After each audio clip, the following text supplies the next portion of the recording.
પૌરાણિક સમયની કથા છે શ્રાવણ માસ કે દેવતાઓ અને દાનવોમાં યુદ્ધ થયું. એ બંને એકબીજા ઉપર માર કાપ ઉપર આવી ગયા અને પછી એમણે સમુદ્ર મંથનનો નિયમ લીધો કે આપણે સમુદ્ર મંથન, અને એ જે મહિનો હતો એ શ્રાવણ માસ. સમુદ્ર મંથનનું કામ ચાલુ કર્યું. અહીંથી આ ખેતરમાંથી ઓલા ખેતર, ખેતીમાં સૌથી પહેલા ઝેર નીકળ્યું. હળાહળ વિષ જેને કહેવામાં આવે. એ વિષની ગરમીથી આ દેવતાઓ દાનવો બધા ધ્રુજવા માંડ્યા. ખરું આ બાપો શું નીકળ્યો?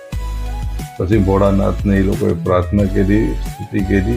ભગવાન પ્રસન્ન થયા, ત્યાં હાજર થયા. ભગવાનની હળાહળ વિષને હાથમાં ઉપાડી લીધું અને ગળામાં ધારણ કરી દીધું.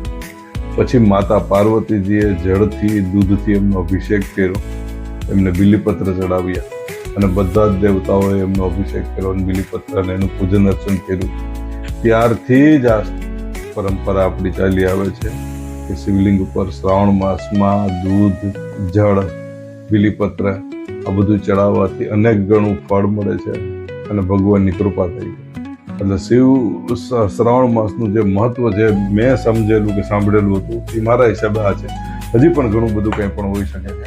સોમવારનો રહેતા હોય તો રહેવા માંડજો મારી જાય. હર હર મહાદેવ.